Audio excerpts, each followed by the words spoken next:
de Templar et Bana Bessol est envoyé spécial donc à Minzik pour le compte de Gabon Télévision.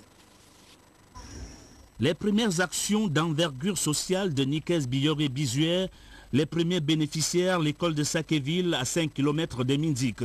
Nouvelle toiture, nouveau plafond. Des habits neufs que le député est venu réceptionner après tout juste quelques semaines de travaux qu'il a lui-même financés. On a vu des députés passer ici, on n'a jamais vu ce genre de geste. Je suis beaucoup satisfait du geste du député. L'école d'Engon, à 15 km de Minzik, plus belle que jamais, entièrement repeinte et cimentée. L'honorable a fait le tour du chantier livré. Tout comme ici au village Ngomessi, dont l'école a reçu un lifting.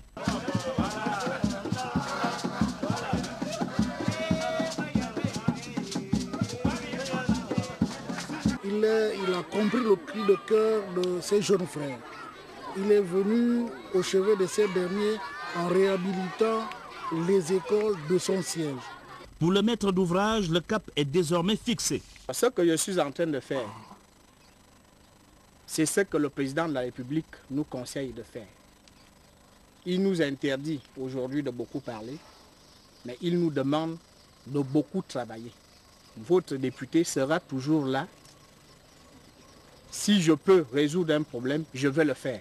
Pourtant, tout n'est pas réglé. Le député a également été sollicité sur d'autres écoles de son siège. Ici, Mikomi Bay qui manque de salles de classe et de logements pour enseignants. Nikes Biyoré Bizuer a également visité les écoles de Siat, V3 et V4 dans une vision prospective. Et malgré toute la courtoisie et les honneurs civiques rendus, il a là aussi des choses à faire. Ils ont demandé des tables bancs, d'autres ont demandé des tableaux. Moi, je ne veux pas attendre. Moi, je me dis, à chaque fois que j'ai un petit enfant, si je peux faire quelque chose pour mettre ma population à l'aise, je le fais. Personne ne peut me le reprocher.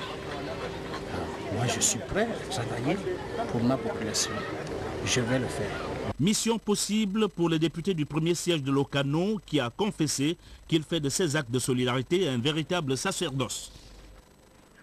Voilà, mesdames, messieurs, vous venez de me voir avec un geste qui dit beaucoup de choses.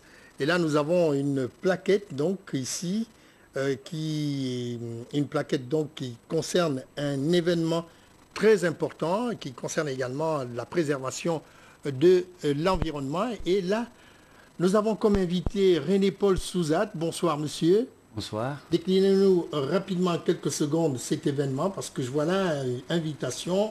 Ensemble, préservons l'avenir pour un Gabon prospère et uni. Alors, de quoi s'agit-il rapidement? Rapidement, c'est que j'ai été mandaté par l'ONG Croissance et Environnement pour qui lance officiellement l'Observatoire de vigilance et de promotion de développement durable des activités, produits et services des industries du Gabon. Donc un événement important qui a lieu donc demain du côté du Méridien. Alors, quelle sera la trame?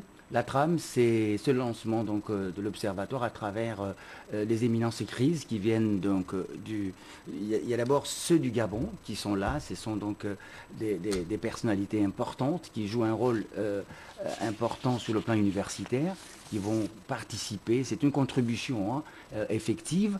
Il y a aussi une présence de ceux qui viennent donc d'Europe et des États-Unis. Toutes ces personnes. Tout un foisonnement. Voilà, tout un foisonnement parce qu'il était un foisonnement d'idées. C'est pour accompagner le développement durable du Gabon. Alors, développement durable, c'est quoi ça finalement? Le développement durable, ce sont toutes les activités qui concourent à la réussite et la promotion de notre pays, le Gabon. Bien. Alors, je vous accorde encore quelques secondes peut-être pour parler des choses beaucoup plus importantes de la journée de demain. Qu'est-ce qu'il y aura? Bon, la journée de demain, donc, qui sera invité rapidement? Voilà, rapidement, c'est que l'événement est sous la tutelle du ministre Régis Imongo, qui est le ministre de l'Industrie et des Mines. Donc, il va décliner un peu la vision donc, de l'État, donc du gouvernement, qui voudrait davantage... Surtout le plan stratégique Gabon émergent. Gabon émergent, parce que c'est d'abord les piliers. Il y a 3 piliers qui sont chers au président de la République. Gabon vert, Gabon des services et Gabon industriel. Ensuite, je vois là que vous aurez aussi, il y aura également une intervention de M. Nikes Moulombi, oui, qui est de Croissance Saine Environnement. Voilà, c'est voilà, vous savez, Nikes Moulombi est le président de Croissance Saine Environnement.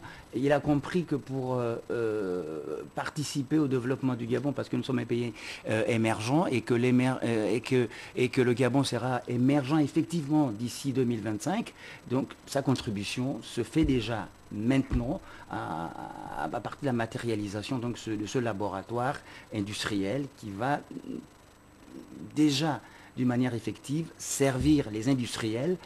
C'est un outil d'accompagnement. C'est un outil d'accompagnement pour les industriels, mais parce que le Gabon en a besoin. Alors, donc, vous invitez là tout le monde, nous invitons tous les secteurs d'activité, les étudiants particulièrement, surtout ceux de l'ingénierie qu'on a vu tout à l'heure, et pas seulement ceux de l'ingénierie, mais il y a également ceux des grandes écoles, comme l'Institut de gestion, qui sont également concernés par cette affaire. Oui. Et même les communicateurs qui s'intéressent à tout ça. Voilà, et tous les responsables en charge de l'environnement. Ce sera où? Ce sera demain au Méridien Rindama. Merci René-Paul Souzat. Nous vous disons merci d'être passé nous donner toutes ces précisions par rapport à cet événement. Tout à l'heure, je vais recevoir, à l'occasion donc du 12 mars 2013, je vais recevoir le président de l'UDEG, l'Union des écrivains du Gabon. Il s'appelle Éric Joël Bekal. Mais tout de même, juste vous dire qu'il y avait une importante délégation du Centre des libéraux réformateurs, en tête desquels donc le vice-président, en charge donc de l'inspection et de l'implantation, qui a procédé le week-end écoulé à l'installation du bureau provincial du 10 parti dans la province de Langounié. Les populations et les militants ont pris donc d'assaut le complexe administratif de la ville de Mouila. Malheureusement, les images de ce reportage qui nous a été apporté par nos confrères de la RTG chaîne 2, malheureusement, donc ces images présentent quelques désagréments, mais nous reviendrons sur cette information politique au cours de nos prochaines éditions d'information. Je vous le disais, un deuxième invité dans cette édition d'information, il s'agit du président de l'UDEG, il s'agit de Éric Joël Bekal. Vous voyez, j'écorche un peu votre nom parce que je ne suis pas habitué avec le deuxième prénom. Moi, je sais que il y a même un troisième. Mais vous voyez, donc voilà, je préfère me limiter à Éric Bekal, puisque nous avons donc une amitié de plusieurs années, surtout dans le cadre scientifique. Merci à toi. Alors, à l'occasion donc du 12 mars, il y a le prix PDG de lettres en partenariat avec votre structure. Exactement. Alors, ce prix, c'est toujours le grand prix Omar Bongo Ondimba. Exactement. Et là, nous allons tenir la 5e édition. C'est dire que cette année sera donc la 5e année de vie de ce prix, que le Parti démocratique gabonais PDG organise maintenant régulièrement à l'occasion de la date anniversaire de la création donc, de ce parti. Et ils ont bien voulu donner à cette manifestation un cachet, disons, culturel, en invitant les écrivains gabonais à y participer en tenant ces différents prix. Donc c'est une innovation du Parti démocratique. Exactement, que nous saluons. Grandement, voilà, dans les lettres. Une manière pour ce parti de soutenir, de faire la promotion donc, des écritures gabonaises. Alors donc il s'agit de 4 prix, dont le premier prix est le grand prix Omar Bongo Ondimba, qui sera donc remis par son successeur, le président de la République, chef de l'État, Ali Bongo Ondimba, un prix d'une valeur de 5 millions de francs CFA, qui récompensera une œuvre jugée excellente par le jury qui siégera donc, et cela quel que soit le genre. Le prix est ouvert pour tous les genres littéraires, mais aussi aux essais et aux ouvrages scientifiques.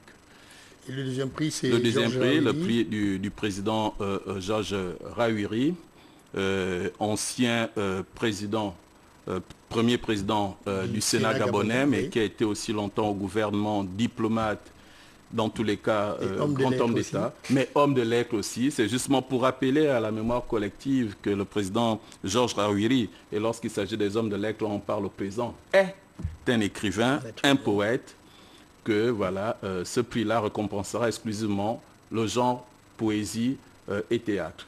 Et le prix Léon Auger? Le prix Léon Auger, c'est le 3e prix qui récompensera essentiellement les essais.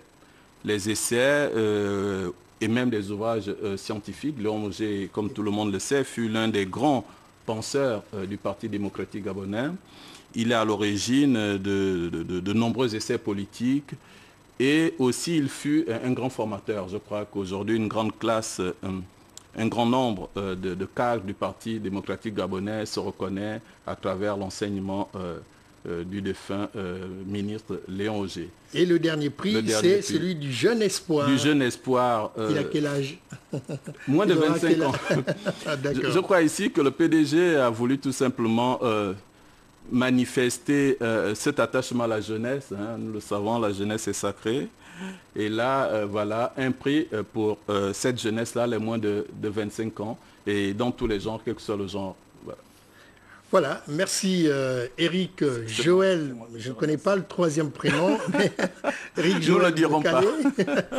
Merci donc d'être passé. Je rappelle que vous êtes le président de l'Union des écrivains du Gabon. Et là, vous êtes venu nous parler de ce grand prix, le grand prix donc PDG des lettres qui se profile à l'horizon et pratiquement le 12 mars prochain avec les différentes récompenses qui seront à cet effet remises aux différents lauréats. Alors c'est ainsi que nous terminons cette édition d'information. Merci de l'avoir suivi. On se retrouve demain à la même heure. Ne ratez pas surtout le 23h tout à l'heure.